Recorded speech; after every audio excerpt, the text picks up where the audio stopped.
I'm like, what's that? I'm good.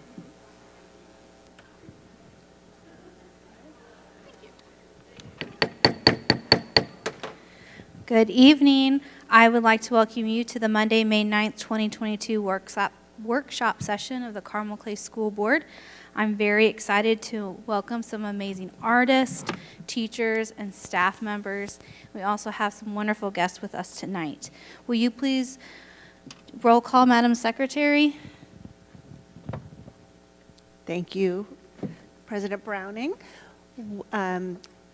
Louise Jackson is unable to attend tonight, and Dr. Beresford is traveling and was unable to make it, but everyone else is here. Thank you. Please rise and join me for the Pledge of Allegiance. I pledge allegiance to the flag of the United States of America and to the republic for which it stands, one nation, under God, indivisible, with liberty and justice for all.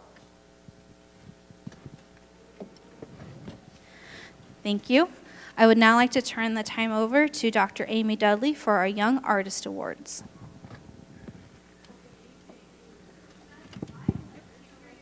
Our young artists for the spring of 2022. And this is a little bit different than typically. Usually we are in our boardroom and you get to see the great artwork that is hung. So what we want you to do is once our renovations are finished, they should be finished around June 1st. You can call ahead and make sure we're not having a meeting in our public meeting room. If you would like to bring your young artist in and to be able to see the artwork that's hanging up there and take some pictures if you would like. We apologize that we don't have them here tonight, but they're still at our framers being framed, and they will be hanging in there for the next 6 months. So before we recognize our young artists, I know we have many of our art teachers here in the audience. If you are an art teacher, would you please stand to be recognized?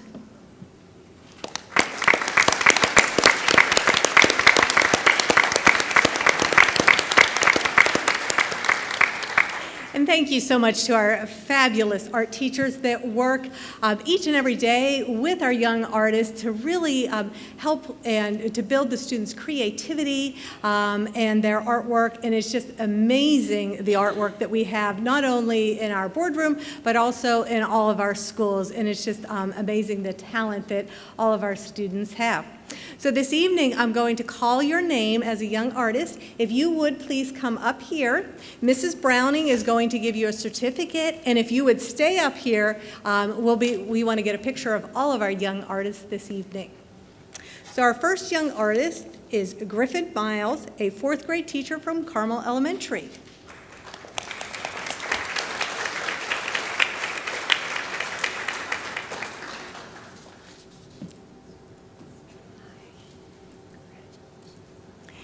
Sarah Chen, an 11th grade student at Carmel High School.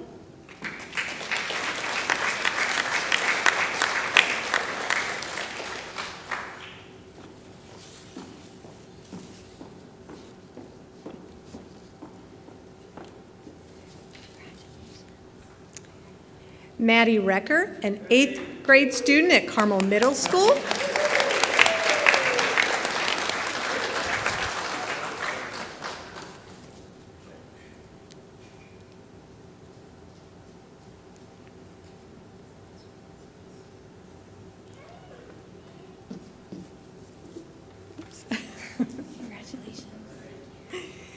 Lexi Zhu, a 1st grade student at Cherry Tree Elementary.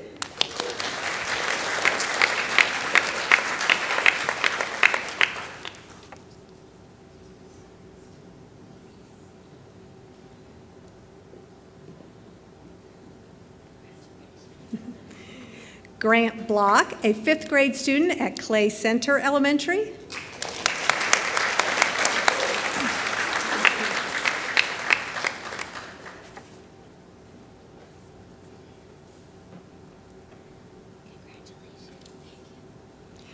Angel Dadwall, a 8th grade student at Clay Middle School.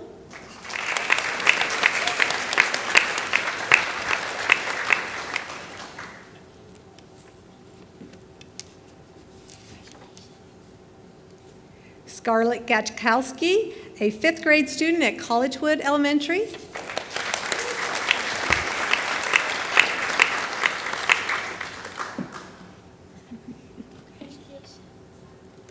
Gracie Lutz, an 8th grade student at Creekside Middle School.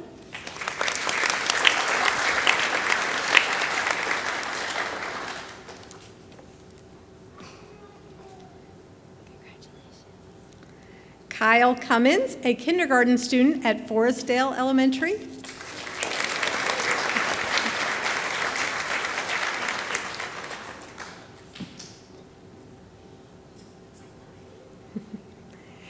Eleanor Van Treese, a 5th grade student at Mohawk Trails Elementary.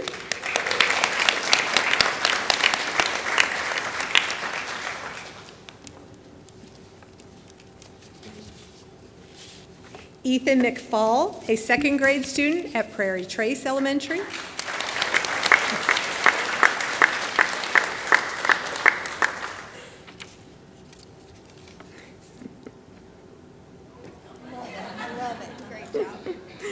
Reese Wilson, a 1st grade student at Smoky Row Elementary.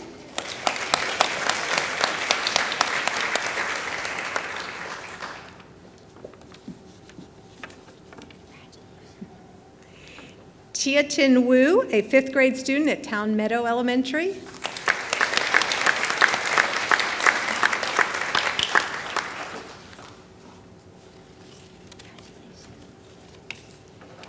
Grace Carroll, a 3rd grade student at West Clay Elementary.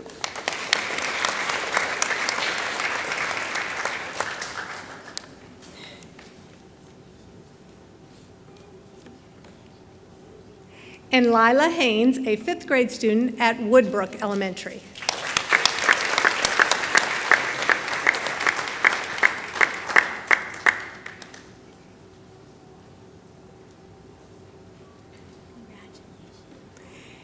Congratulations to all of our young artists, and we look forward to seeing your artwork in our public meeting room come June.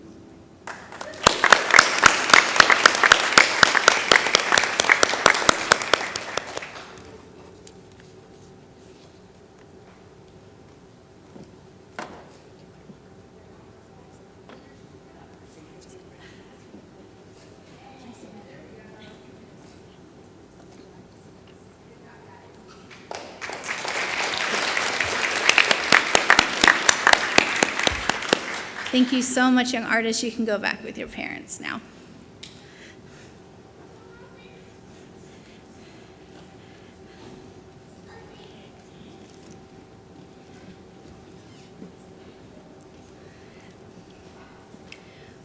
We have 2 more presentations, and then we will take a short break. As I know it's a school night, we don't have that many left, but we want to make sure that everyone gets to bed on time if you're not staying for the rest of the meeting.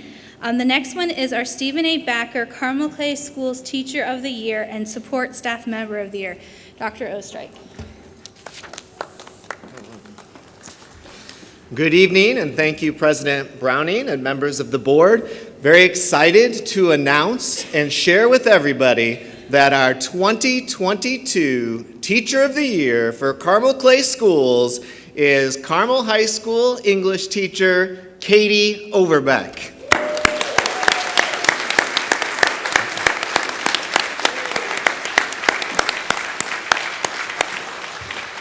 Katie has been teaching at Carmel High School for the past 20 years. She leads our International Baccalaureate Diploma program at the high school that continues to grow.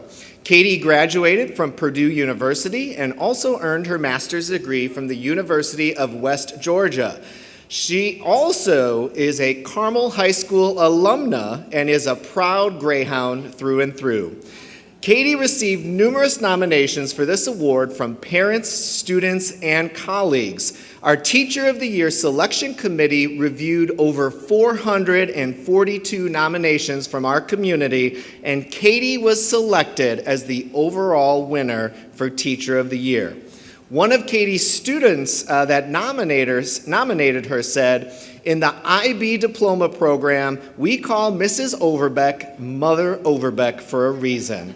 She's the type of teacher who will open her door for any student that needs a listening ear and will put in extra time and effort so that every student's needs can be met. She creates an exciting yet challenging environment for students to learn about literature, and she goes above and beyond to support every student on their unique academic and post-high school path. Mrs. Overbeck is one of the sweetest humans I have ever met, and I am amazed at how much she does for our school."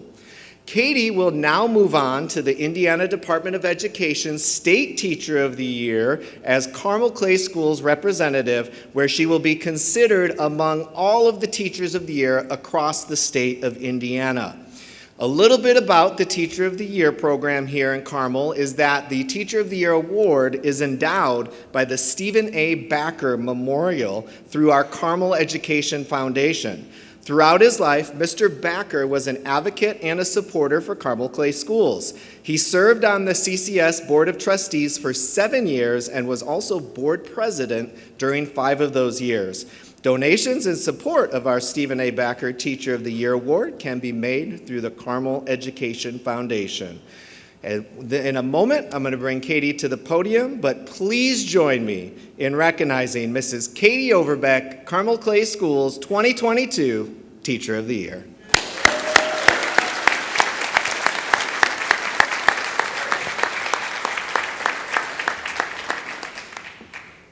Well, this has been just an incredible honor. I'd like to thank the school board and our Carmel Clay Schools administration for recognizing the work that teachers do. We obviously don't choose this career for its awards and accolades, but it is an awfully nice honor to be selected from among the talented and very deserving teachers in this district. As you can see with the art students up here, it takes elementary, middle, and high school quality teachers to make a district this great, and I'm just very proud to be a part of this district and have had my whole life in this district. So thank you very much for this honor.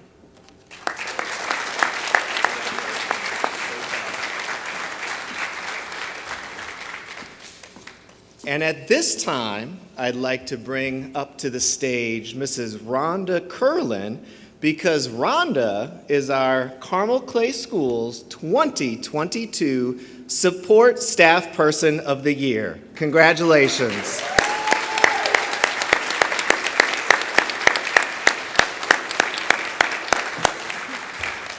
Rhonda has been a bus driver for Carmel Clay Schools for the past 17 years. She is beloved by her students, families, and our staff. I want to thank Transportation Director, Mr. Gary Clevenger, for being here in support of Mrs. Curlin tonight. Rhonda also received numerous nominations for this award, primarily from her many parents and students that appreciate her kind and loving approach to transporting her students to school and from school every single day. Our Support Staff of the Year Selection Committee reviewed over 205 nominations from our community, and Rhonda was selected as the overall winner. Last year, we began to nominate Support Staff People of the Year in every single building, including transportation, food service, and our ESC, and we are very pleased that Rhonda was selected as the overall CCS Support Staff Person of the Year. I'd like to share a few of the many comments we received about Rhonda, and these come from her parents. So they state, "The best part of Mrs. Curlin is just how joyous she is. No matter how early the bus stop, she always has a huge smile on her face and cheerfully says good morning to all of the parents. Mrs. Curlin is someone who really loves her job, and she's even happily taken on a double route to make sure our kids have rides to school. This woman very clearly loves her job just as much as we love having her in our neighborhood community. She has an amazing attitude, and the kids feel safe and loved with her. Rhonda routinely goes above and beyond to make the kids feel special and loved. Every single summer, we hold our breath hoping that she is our children's bus driver again. Please join me in recognizing Mrs. Rhonda Curlin as the Carmel Clay Schools Support Staff Person of the Year.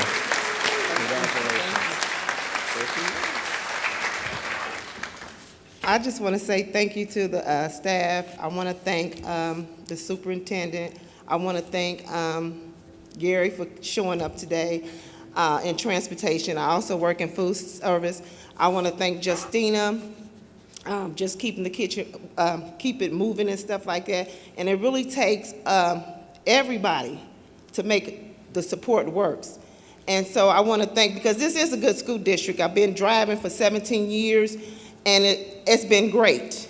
And I had a student that asked me one day, she said, well, Miss Rhonda, why do you drive? I didn't know at first. It wasn't because of the kids. I have some great, when I say great, parents on my run. They not only do they show up, they show out every year, and they support me, and they stand behind me, and whatever it is. So it's the parents that I look forward to. It is not my kids. Although I love the kids, but it's my parents, and I can't thank them enough, because sometimes I get overwhelmed because I try to look for the perfect card. And sometimes when your heart is in it, the card just don't do what I want to say. So sometimes they know me. I put that in part. I get off my bus and I just tell them that I'm so overwhelmed. I can't find the card that say how you affect my life. And they really support me. And I can't find the card. So sometimes I get so overwhelmed. But I'm also just so grateful today, because before I drive some of the kids, because I've been in the same neighborhood for so long, the first day of school, I'm getting presents, and I'm like, from people that I never have even drove before, thanking me in advance. And so it just makes me feel special. This is a good school district. And one thing I do want to add, and I know y'all got a meeting, but I think that you all should hear that, coming from me as an African American, and this is the truth, because I also worked at Collegewood at one time. And the first time I came there, I was working. And what impressed me most about the school district, because I also live in the inner city, and one of the things that affected me most as an African American was, as I walked the hall at Collegewood and I looked at the wall, I said, dang, it was an 80-inch picture of Martin Luther King Jr. So it did. I'm so honored, and I just say, just keep up the good work, and I'm glad to be a part of Carmel Clay School District.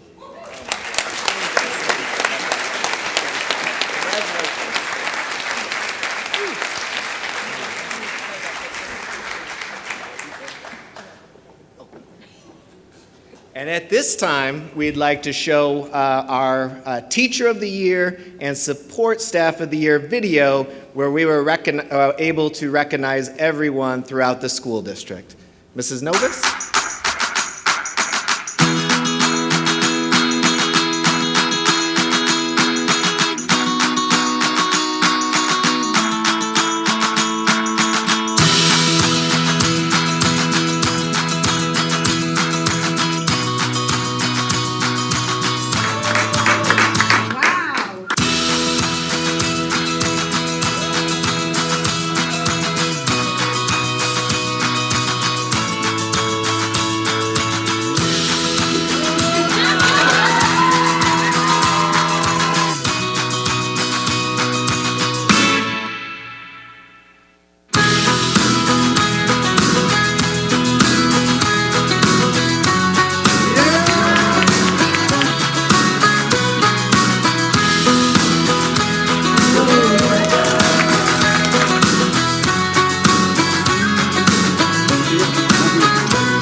Hello, friends. Hello, Mr. Heinrich.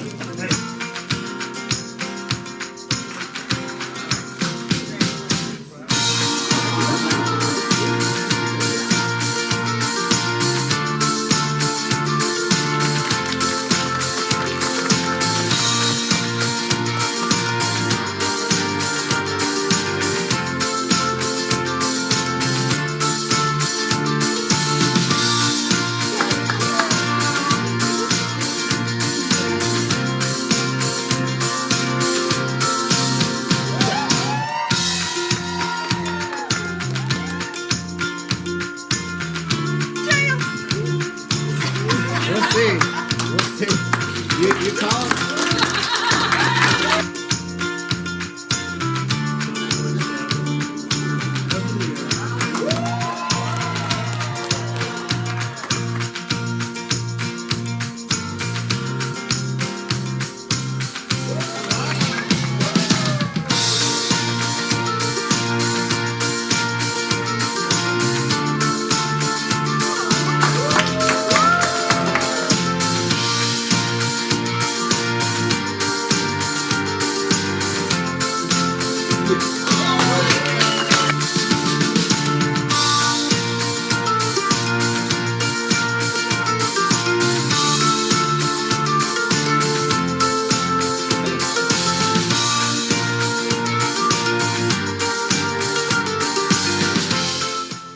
It's not me, it's us that work so hard.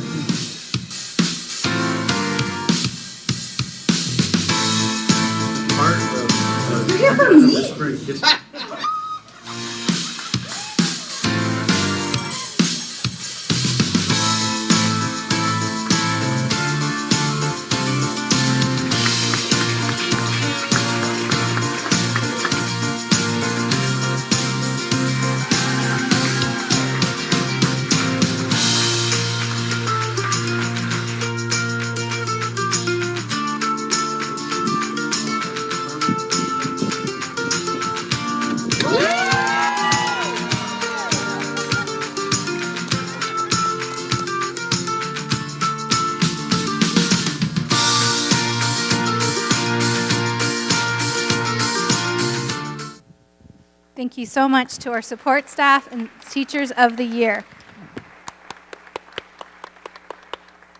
Hey, if you're a homeowner and your roof looks like this, I need you to pay attention for the next 60 seconds. You better pay attention for the next 60 seconds. Thank you so much to our young artists, our art teachers, our families, our Teachers of the Year, and our support staff of the year for coming. We will take a short break, so if you need to go home, you can, and then we'll move on to the later part of our meeting. Thank you again.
right, thank you.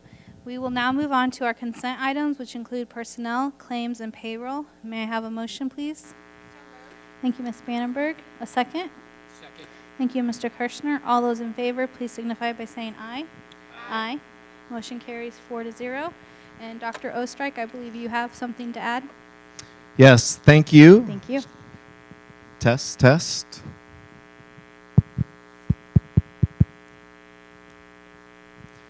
Thank you, thank you.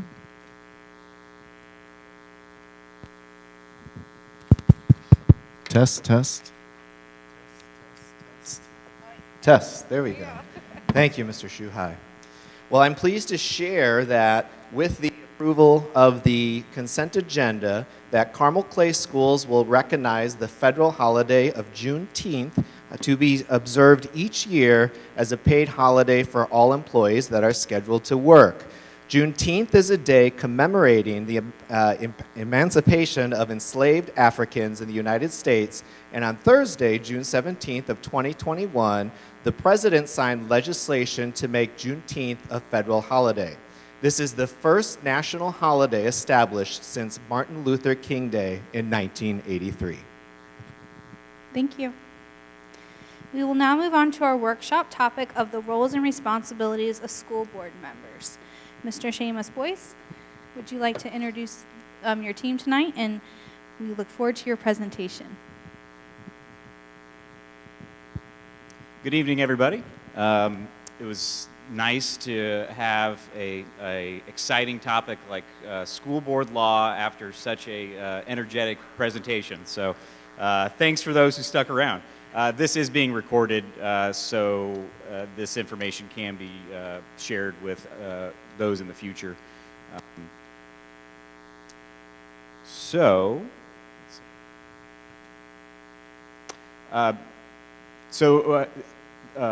Dr. Beresford and the school board had asked us at Kroger Gardison Regis to provide a presentation to the board to be recorded as well to cover the topic of school board law, the Indiana laws that apply to school boards. I think they got the idea because we do orientation for school board members and had provided some of that training in the past. But what we hadn't done is provide a lot of refreshers for current school board members, and maybe more importantly, provided information for those that are considering running for school board. So what we have done is repurpose our orientation materials for that audience. So not only for yourself, but anybody in the future that is interested to run for school board. So you have two of the team members from KGR Law here.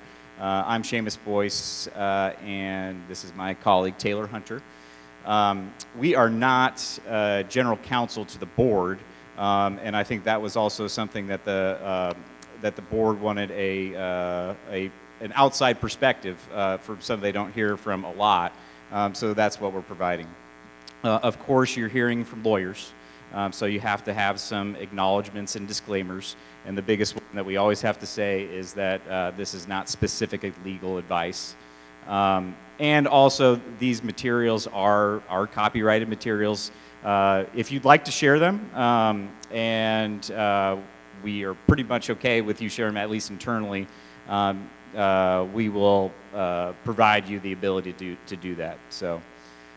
We've broken this up into two parts. The first part is the origins of local school boards. Where did school boards come from? We will, of course, give an overview of the law, and then we'll talk about something that isn't often discussed, and that is the fiduciary duty that school board members have. And you think a lot about boards, and you might hear of fiduciary duty, but you don't hear about that applying to school boards very often. So we're going to cover that. In the second part, we're going to cover those issues that are specific to Carmel Clay, after we provide you the opportunity to ask some questions. Talk about the origins of school boards. our state was founded in 1816, and from the outset there was a discussion about public school boards. And in 1818, the concept of the county trustee was established to oversee the operations of the county. And those were appointed by the governor. They were not elected yet. And they had a lot of roles in 1818. They were supposed to build the schoolhouses, employ the teachers, examine the teachers, maintain the schoolhouses, and of course provide a supply of firewood. Those trustees were sort of the original, while unelected, the original role to oversee not only school issues, but a whole host of other things. Then we had the law of 1824, and this was the time that we had really the first state plan for a statewide system in Indiana. So the General Assembly divided the congressional townships into local districts, and then empowered the township trustees to appoint school district trustees who would then employ the teachers. That was the primary mode of the school board at that time, is to find and employ school board or teachers. To be able to teach in Indiana, the individuals had to be granted a teaching certificate by the township trustees. So at that time, the actual trustees were the ones that were providing the licensure to the teachers at the local level. Then in 1833, the law was revised again. This was the first time that the Indiana school law really got broad. So we had 205 sections. It provided for the elected trustees, and then increased the number to 3 trustees per district. And then had basically the first referenda in Indiana for a variety of things that the local electorate were to opine on in regards to Indiana schools. Unfortunately, at that time, none of this was binding, so you didn't have a whole lot of development of the public school system. That really didn't happen until the Indiana Common School Conventions, which occurred in the late 1840s. So in 1848, there was a statewide referendum to establish free schools, and it did pass, although there was not consensus to pass the public schools at that time. And then shortly thereafter, we had the first taxation system in Indiana for public schools. But the general theme at that time, and why school boards have developed, is to keep things at the local level as much as possible. You hear things about local control, having things at the local level as much as possible. That was a common theme from the beginning of the public school system. And finally, I think the thing that really evolved was that we had a uniform common school fund that was established by the General Assembly in 1849. And that's where we started receiving funds, state funds, at the local level. So that's a little bit about the background. In 1852, we had this general form of common schools, and then in addition to school libraries. And then what we have on the books now in Indiana statute is that the General Assembly is in charge of creating the code that applies to public school boards. And there's a concept which many people refer to as home rule, where the general powers and duties of the local school boards are assigned by law. This is a breakdown of the current setup of the Indiana's public education system. On the top, we have the Indiana General Assembly. And then in Indiana, we also have the State Board of Education. Not only do we have a legislature, but we have an arm of the executive branch which oversees our public school system in Indiana. And then beyond that, everything is at the local level. So you as the school board and under you is your direct report, the superintendent of schools, is really the sole employee that reports to you as the school board. Under the superintendent, you have school staff, you have the community, and of course, the students and parents. So as you can see, I think a lot of people understand this general concept, but maybe not the several layers that exist.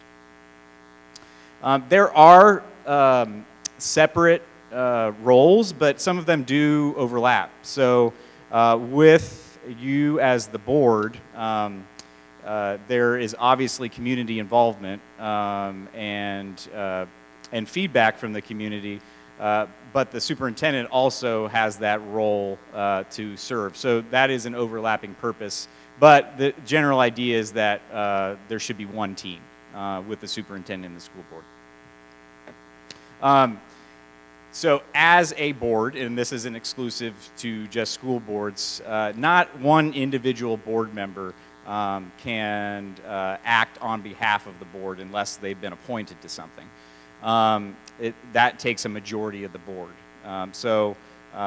That's why it's important that people realize that not one board member is the board. It's actually the majority of the board, and ideally all the board members.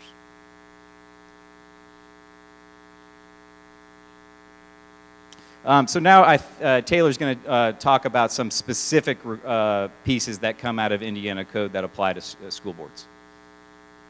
All right. Can everyone hear me? I think so. So as James just talked about, there are specific and more broadly statutory functions that all boards have at the local level, and that's spelled out in Indiana Code. You can find it at Indiana Code 2026 generally, but more specifically, there are various statutory functions that school boards are, by statute, governed to be in charge of. And that is essentially things that you would think of at the broad level. The school board's the entity that can sue and be sued for the districts, generally have the charge of overseeing the governance of the school district, appropriating the funds every year. They pass the annual budgets, manage real and personal property, leasing out buildings, making decisions on closures, maybe even leasing real land and getting some interest from that. Of course, overseeing, while the superintendent, we'll get into this, is the boots on the ground, day-to-day function of the district. The school board overall sees the reviews and implements, adopts policies that govern staff and sets things like salaries, wages, and then, just generally the things you think of, providing for school lunch, providing transportation, all of that's laid out in code. More broadly are the policy-making functions. These aren't specifically in statute. You're not going to find, when you at the local level, you go to the code, you're not going to find these in there. But generally, boards have pretty broad discretion as long as they're acting within the bounds of the law to set policy for the local districts. And that's going to look different across the state, depending on where you're at and specific to the communities. But the most important part probably of a board is this policy making function that the board has.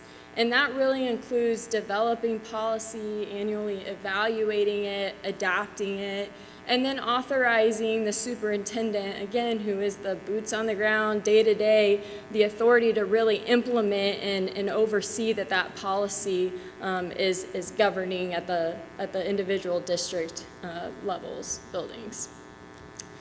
And then you look at the board and superintendent relationship, which that is the most important relationship for every district. When you look at really healthy and efficient school districts, you're going to see that the two really work hand in hand. More specifically, you'll see different areas where the local policies will come into play. Of course, students. The board adopts, sets policies for things like attendance, discipline. Obviously, this year we saw a lot in the safety realm. And also the board serves as a almost an appellate type of function for certain things like discipline, which is, again, that's something that while it's laid out in statute as far as the due process requirements, boards also have discretion to set even more local type of policies that govern student discipline handbooks, things like that. And then, of course, the superintendent serves in that role of implementing that policy, of reporting to the board at the various district buildings, maybe some ideas, some recommendations for policies based on things that are happening, and then overall directs, supervises the day-to-day functioning of students. We also have the overall theme of budget and finance. Again, the board is that body that adopts the budget, takes in the information, ensures that the district is running in a fiscally responsible manner, is that really financial fiscal manager. Authorizes certain individuals like the superintendent, the treasurer, to make these investments, appropriations, and really invests in those individuals to make sure that they are responsible for ensuring, again, the fiscal responsibility of the district. And then annually reviewing all of these various funds that the districts have. And then again, the superintendent is the one that's reporting to the board, that key advisor on the day-to-day functioning of the fiscal planning, and if there are any issues, or if certain funds are doing really well, giving the board ideas on ways that those funds could potentially be used. And then developing the administrative guidelines and procedures. This is another important role that the superintendents hold, and that they can help develop those administrative guidelines for internal controls to make sure that the board is able to provide that oversight for the budget and finance. Curriculum, another important area. This is really set at the state level as far as the mandatory and discretionary subjects of curriculum, but the board also serves that important role in working with the superintendent to, again, develop these internal controls to ensure curriculum is compliant with the state standards. You also have employment. Again, the superintendent is the one that really is in the day-to-day functioning, supervising, running the schools and overseeing staff and personnel. But the school board also plays the important function of taking the recommendations of the superintendent and sometimes acting, again, in that capacity, much like student discipline, as an appellate body for certain termination, suspension decisions. But ultimately, the board is following the recommendations of the superintendent. And what Seamus was talking about earlier, sometimes when you see boards that maybe aren't as efficient, the district isn't doing as well, you tend to see individual board members who may have certain agendas for employment or personnel decisions versus really acting as one body and taking in the recommendations of the superintendent. You also have collective bargaining. The board is ultimately the one that ratifies any kind of agreement. The board also can appoint members from the board to serve on the negotiating team, but generally you will see the superintendent, who serves as the chief negotiator, who advises and recommends individuals to also serve on the bargaining team. And then ultimately the superintendent, again, is the one day-to-day that's ensuring compliance with the collective bargaining agreements and serving in that role for the day-to-day function. Facilities, same thing. The board's overseeing at a high level the use of buildings, especially with construction projects, maintenance, overseeing that there's funds for it. When there may need to be referendums or things like that, the board is ultimately looking, again, at a high level at the fiscal impact that may have. The superintendent is the one, again, advising the board on the use of and maintenance of those buildings, and then serving on, again, ground level, working with the project consultants, the contractors, and making sure that any construction projects are running smoothly, executing those service contracts, etc. Board meetings, the board, as you would assume, is running the board meetings. Again, this is where the board in these public sessions, these public meetings are setting policy, adopting policy, and all in compliance with the open door law. Each individual board member and the board as a whole is responsible for ensuring that they're complying with those open door laws.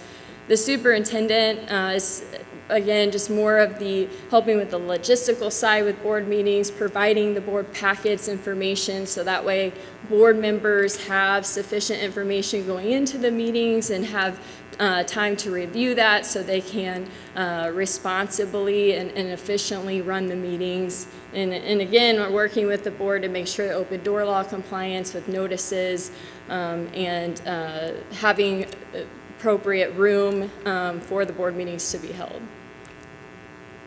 Community relations, again, as Seamus was talking about, there's all these overlapping roles between community, school board, superintendent, but probably the main takeaway for this specific topic is just to realize that the school board, again, serves as the interests of the local community for the best interests of the district, but the day-to-day concerns, issues, those run through the proper channels of the district, which is generally set by the board policy, here's how we handle complaints, and that runs up the chain through the superintendent to ensure that those are addressed appropriately and efficiently for the school. James? Thanks, Taylor. And so before we take a break for some questions, just a few more topics for me to wrap up here. We think that there are, from our experiences, some foundations to effective leadership team, and making sure that we're keeping the best interest of the district and particularly the students as the primary focus for the board's work and their discussions, working as that collaborative team. Obviously, individual board members aren't going to agree on everything, but as much as possible, coming to consensus on the items that are most important for the district. Scheduling and conducting meetings in a fair, respectful, and responsible manner tends to get more done in terms of the work of the board and what the board wants to accomplish. Refraining from making commitments to individuals or groups, and particularly an individual making a promise that they alone are going to get something accomplished when it's the majority of the board that has to take that action. And then following the appropriate chain of command when dealing with the community inquiries or personnel issues. You, as individual board members, all school board members, are going to receive plenty of feedback and plenty of information, and knowing how to appropriately share that so that it is addressed efficiently. So making sure that that gets primarily reported to the superintendent or the superintendent's designees. And then Taylor emphasized in terms of the role with employment and collective bargaining, making sure to act at the recommendation of the superintendent on employment matters. You may disagree with a recommendation from time to time, but you're acting upon a recommendation, either approving it or not approving it. And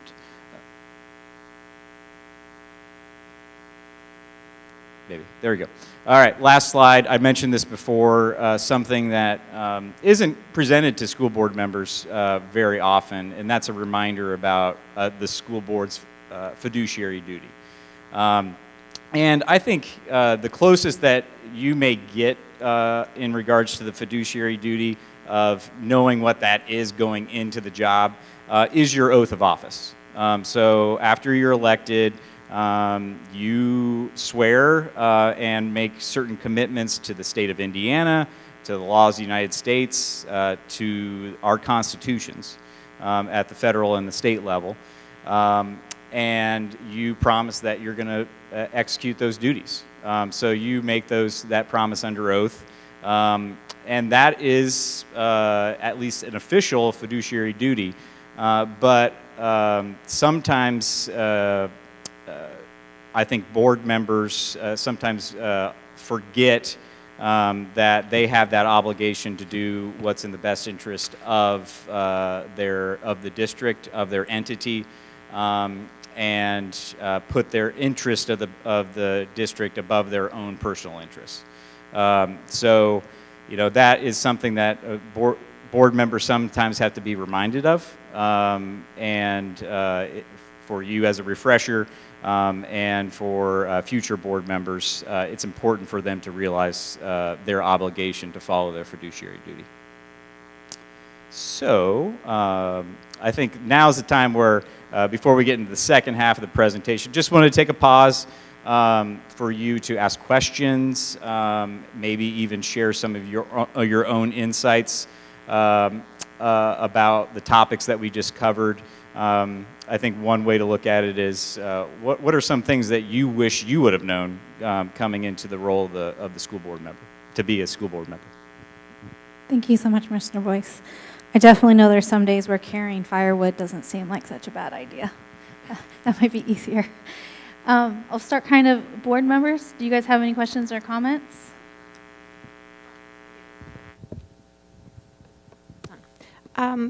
Seamus, I do have a question, and the slide before the fiduciary duties, towards the end, that bottom,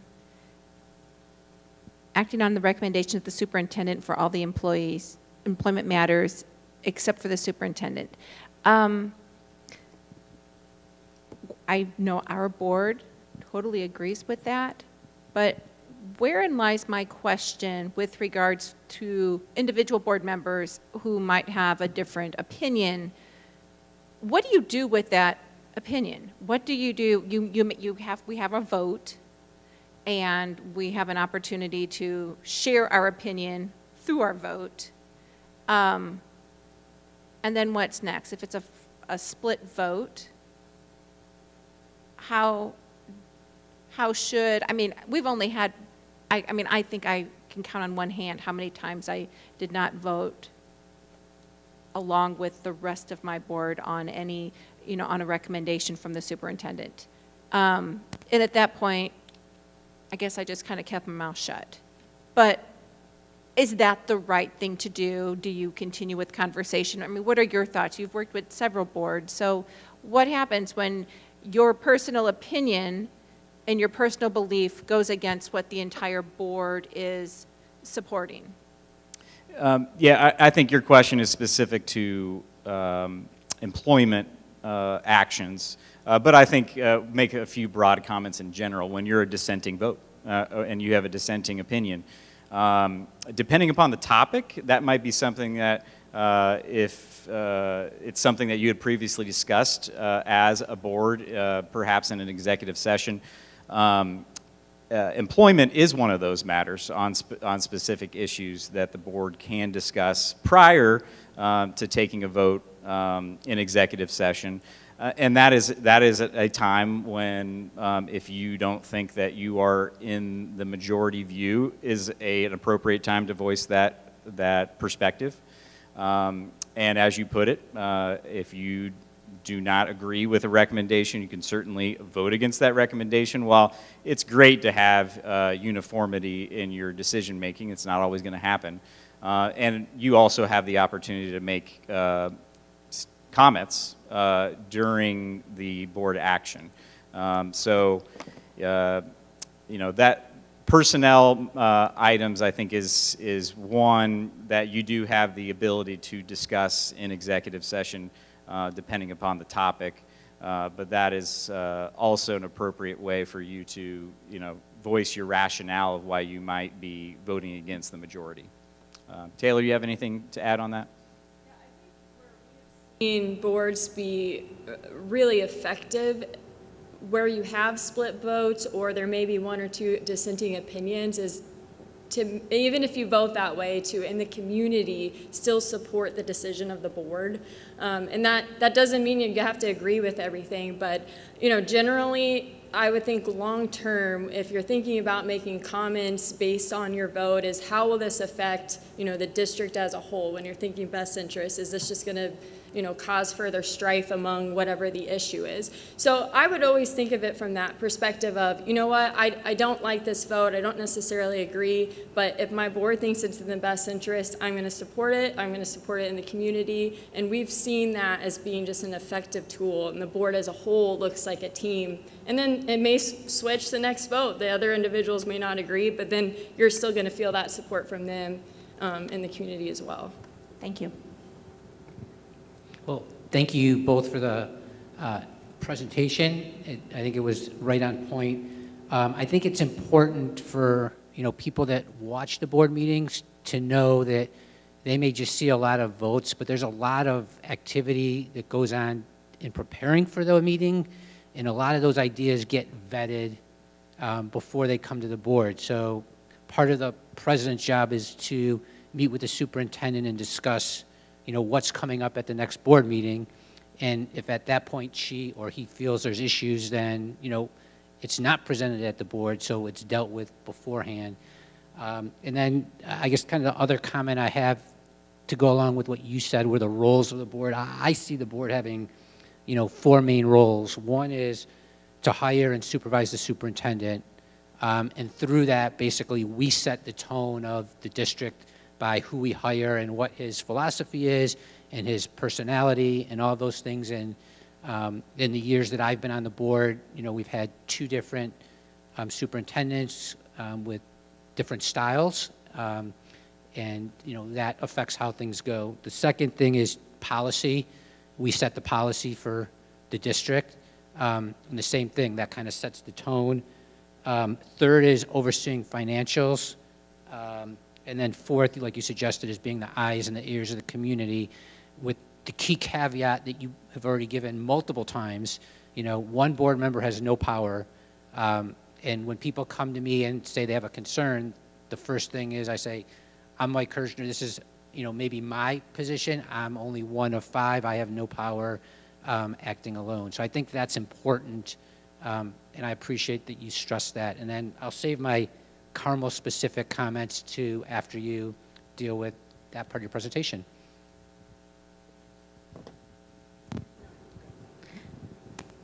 Thank you. I just have a couple things. One of the things I love is how much you use the word team, because I really do think boards are a team. We don't always just agree with each other. We definitely don't, but we kind of make sure that as board president, like Mr. Kirshner alluded, that a board member can come to me and express something, and I can go back to Dr. Beresford.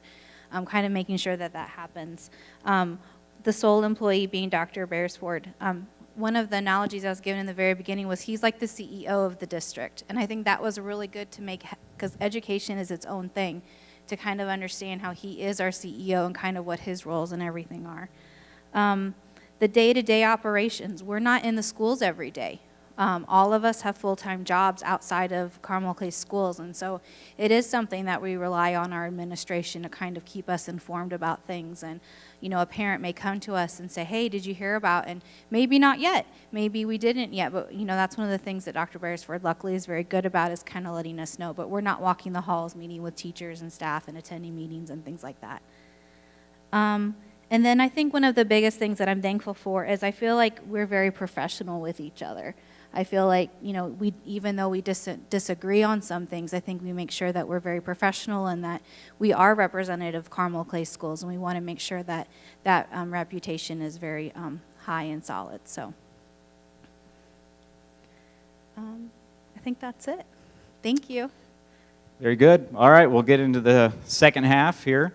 And much of what you have and what you do is consistent with and you're following state law, and a lot of the things that you see in your own policies and your bylaws are a review of state law. But there are some things that are specific to Carmel and that you go above and beyond that. So we thought it was important to point those out. And one of the more important items is who can run for school board. Some of these items are a requirement out of state law, but some of them aren't. You have your own board organizational plan. You have 4-year terms. To be eligible to run for school board, you need to be 21 years of age, not employed by the school district, and meeting the residency requirements. And as you can see on this slide, this is a little bit of more information that you have decided to put on your own website and to identify what the board's functions are. On the, let's see here. There we go. On the residency issue, of course, that is specific to Carmel. I believe this information is on your website, and this is just a map of the of Carmel, Hamilton Southeastern, Noblesville, and Westfield. But in the bottom left corner, you can see that you have 3 districts and 2 at-large seats. So that is not something that is set out by state statute. You develop that as a part of your organizational plan. And all of this is available on your website.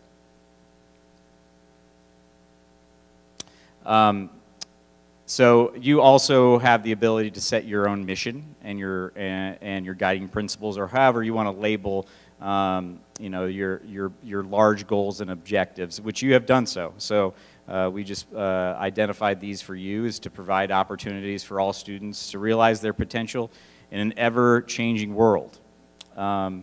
And then your guiding principles start with students being at the center of every decision, and fiscal responsibility being fundamental to achieving your vision. So that's not set out in state statute. That you have decided, and you can change that. Future boards can change that. You can set some certain parameters in terms of officers and how you govern yourself. And you have a fairly standard arrangement with a president, vice president, and secretary who serve the typical roles that you would see with most school boards. So that's your positions as the officers. You also, consistent with many other school boards, have other roles that you serve. And here are a few examples. You have your own policy committee, and you also have a legislative liaison. So you, on an annual basis, appoint a member of the board to be a legislative liaison to monitor policy at the state level. You also have a member appointed to be a representative with your professional associations. And then 2 of the members of the school board are appointed to be on the policy committee. So those are all things that you on the local level have decided on what's the board's role, and involving in things more than just being an officer. So I think you have all decided that each board member can fill a different role and work as a team. All right, Taylor, you're going to talk about some specific policies. Yeah, so not to worry, I'm not going to bore you by getting into the weeds of a bunch of policies, but I just wanted to give some examples of, here you can see this is the code that really gives you the authority as a board to revise, again, implement, vote on more local policies, again, that are compliant with state and federal law, but really can be tailored to your particular district. And as a board, you all use board docs. This is where you access, I think, about everything, right? Your board packets. You could find when the meetings are, the notices, and then also these board policies, bylaws that some of which have probably long been standing before any of you were sitting on the board, and some are newer policies, but you could search, based off the topic of what those look like. So I just pulled a few random ones, just again to show the broad variety that boards have with discretion to implement these local policies. Here we've got a pretty boring one on fiscal planning. Again, the board, this isn't a state requirement for the superintendent to provide you your plans and forecasts every 18 months, but this is something as a board you've decided, this is what we want the superintendent to provide. I'm sure there's much more information as far as fiscal management that you are provided, monthly, but you can set, basic limited parameters as far as what you want, even just on the financial side, to look like. Then student attendance is another example in this realm of, you can set as a board if you want open borders, closed borders. You can, as far as disciplinary action for attendance, you can approve what you consider to be beyond just what the code provides as excused attendance days. All things that, again, you as a board can collectively decide and adopt. And then this one, may be more applicable this year than others, but public complaints and concerns. This is another type of policy that the board can set internal controls for the administration to then come up with guidelines and implement at the district level, the local level, to really help, again, funnel these communications to make sure the district's working efficiently and, most importantly, responding to concerns at all levels, whether it's general community, teachers, parents, students. You have a process like most districts do in the state. And then to end on the fun policies, you also as a board get to do fun things, right? So you get to adopt a therapy dog policy that allows the administration to have, obviously, therapy pets on campus, and that can be done at individual districts or as an administrative as a whole. And I'm blanking on his name. Jim Dundee? Dandy. Jim Dandy, as you can see pictured here. But yeah, that's basically just to give you some examples, again, of board policies and your discretion as a board. So the last thing that we will remind you of is that it's my understanding that you've got a next informational session related to the topic of the role of school boards in July, on July 26th, another work session. And I think the format for that is to be determined and more information to come. But you have the opportunity, and the community has the opportunity to use this information, learn more information, and in terms of potential community members that might be actually interested to run as a school board member, that may actually provide them some information to inform their decision about that. The first date for a candidate to file is July 27th of this year, and then they have about a month to decide. Anybody has an opportunity to file until the end of August. So that's the deadlines for this year, and all the candidates have the opportunity to make their own informed decisions about that. So with that, additional questions, comments from the board? Thank you. Board questions?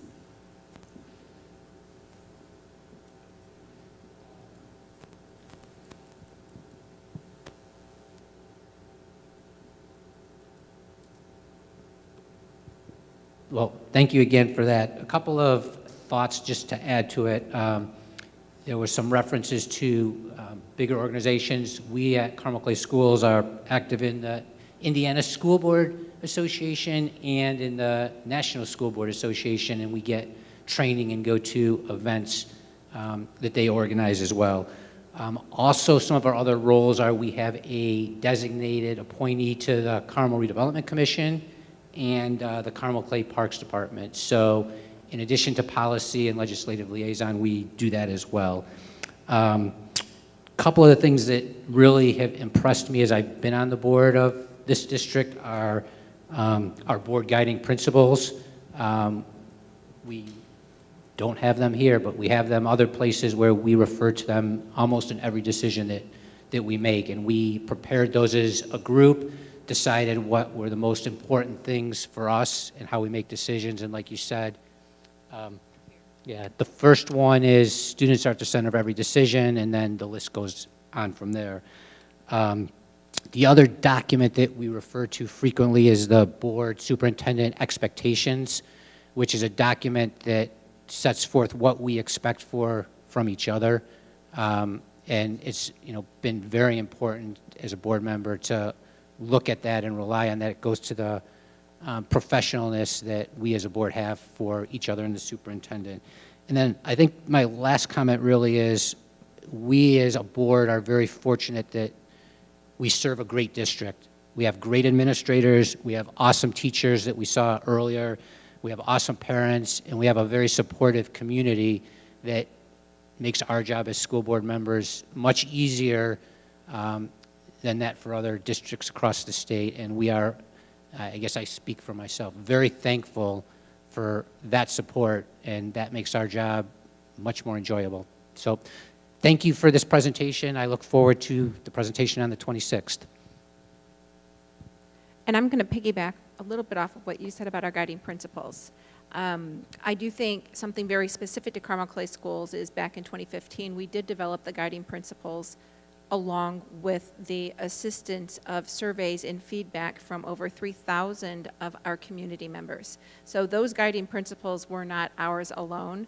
It was part of our board responsibilities to have these guiding principles to guide us and our community and our administration to be sure that any decision that is made is balanced against what it is that our community values and we find the most important responsibilities for our board, for our children.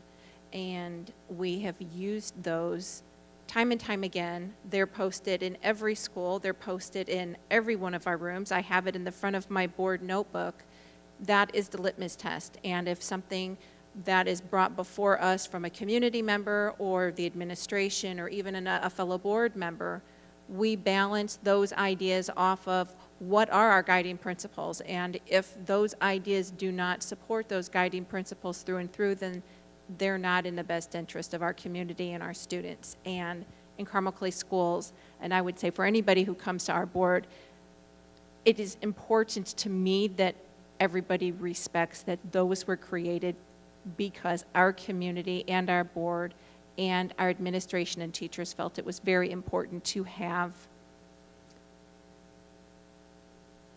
I guess just the guiding principles to guide us in every decision that is made to support our students. Do you have anything, Jennifer? Okay. The communication expectations that Layla mentioned and also our guiding principles are available on our website. So if anyone is interested in looking at what those are.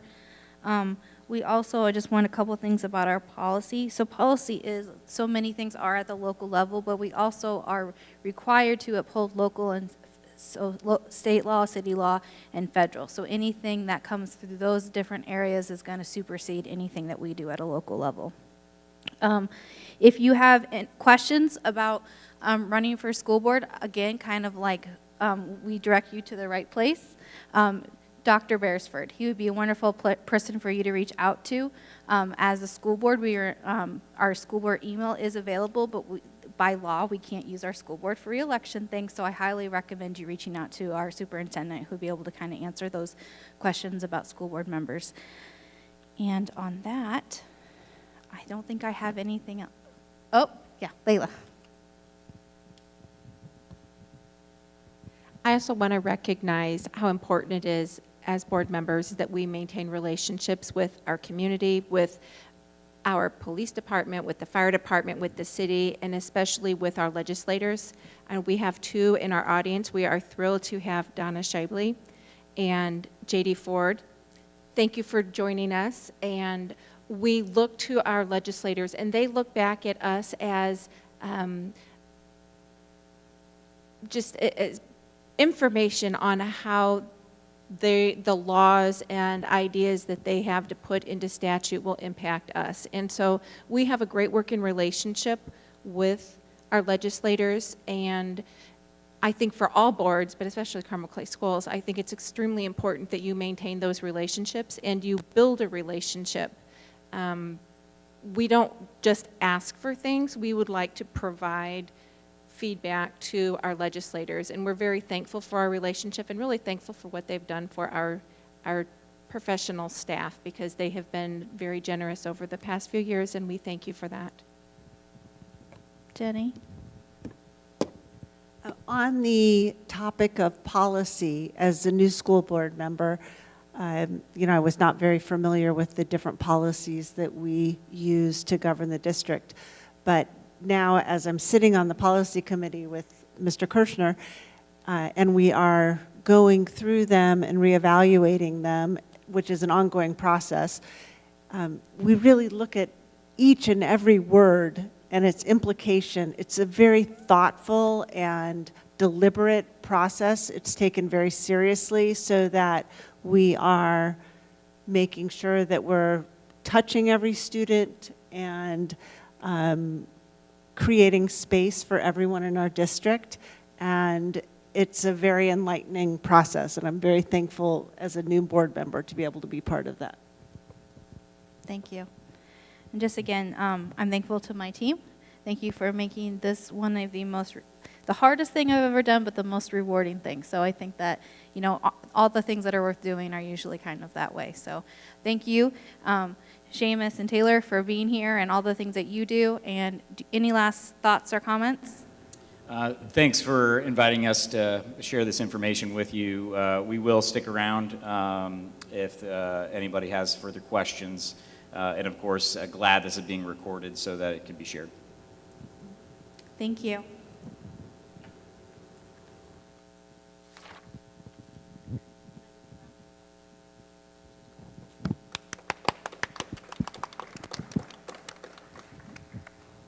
All right, we will now move on to our superintendent report.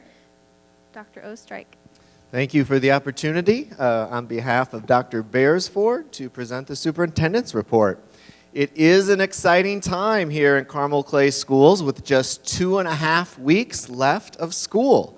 Our senior families have received their graduation information, and we are looking forward to seeing everyone on May 26th at the Indiana Farmers Coliseum at 7 p.m. for graduation. Our radio and television programs had tremendous showings at the Intercollegiate Broadcasting System Awards this weekend. Be sure to check out our CCS news page for a full list of winners and categories. WHJE, for a second year in a row, has won the best high school radio station in the nation. In addition to the overall station of the year, more than 15 students placed first in specific categories. And once again, check our news page for more on the winners. Our CHTV students won the top awards in the categories of Best Newscast, News Report, Comedy Program, Variety, Station Promotion, and Program Promotion. Special congratulations go out today to Carmel Middle School student Edward Chen, who was a part of the Team Indiana in today's National Math Counts competition, along with Carmel Middle School math teacher Ann Byer, who was the coach for Team Indiana. The team finished 10th in the nation, and we could not be prouder of Edward and Mrs. Byer on the national stage in mathematics. Sticking with academic excellence, I'm going to share a did you know with the board tonight. So did you know that more than 2,000 students at Carmel High School will take nearly 4,000 AP exams this school year? Academic excellence is certainly thriving in Carmel, and we wish all of our students taking AP exams the best. And for those that already took their AP exams, please take a deep breath as you await those scores. In exciting music news, and as a former orchestra teacher and a former student teacher at Carmel High School, I am thrilled to share that at ISMA State Finals this weekend, our Carmel High School Symphony Orchestra took third place overall in state finals, and the Carmel Wind Symphony won, and Carmel Ambassadors both brought home the state title. So we are very excited for all of them, obviously Wind Symphony in the concert band category, and our Carmel Ambassadors in the mixed concert choir category. So there were 8 orchestras that made the finals, and I was able to hear the orchestra perform. They were simply incredible, and the pieces they played, I played those in college when I was at Butler, so they sound like a collegiate orchestra. And with the band and the choir, the top 16 teams in the state make it to state finals, and they both took home the title. So we're very proud of our performing arts department. And speaking of our performing arts department, we hope that everyone will have an opportunity to enjoy the Carmel High School Spring Musical later this week. They are putting on the production of Joseph and the Amazing Technicolor Dreamcoat, and that is being produced in the Varsity Gym, which is completely an incredible setup. Mr. Shuhai and the team at Carmel High School did an amazing job. Check out on Twitter, Carmel Athletics. Mr. Inskeep tweeted out a picture of the stage, and with the renovations going on of the auditorium, it's just incredible. So check that out. Tickets still remain. First performance is this Thursday night, and then the final performance will be this Saturday, May 14th at 7 p.m. Lots of tickets are available since it's going to be in the Varsity Gym. And then finally, I'd like to leave you with the bell ringer for the meeting. And the bell ringer this meeting goes to all of our Carmel Clay Schools teachers in honor of Teacher Appreciation Week that took place last week. We have a little over 1,000 teachers here in Carmel, and we appreciate their hard work, dedication, and everything they do going above and beyond for our students and families. We held our Teacher of the Year banquet last week, and the comments that were made and shared from parents, students, colleagues, the community, were extremely heartwarming, knowing that we have the absolute best teachers in the state of Indiana. Finally, a special thank you to our PTO that held extra special events and took great care of our teachers all last week. Thank you. Thank you so much. I'd like to thank everyone for coming tonight. As we go into the final weeks, congratulations to all our seniors and all of our parents. A job well done. I know that I will officially be done with elementary school, which is crazy to me, but I'm very excited. I don't have to try to remember all the things. So, but then I have a middle school and a high schooler, so that will bring its new challenges. So, prayers appreciated. All right, everyone, thank you so much for attending tonight. Do I have a motion to adjourn? Second? All those in favor, please signify by saying aye. Aye. Motion carries. Meeting adjourned. Thank you.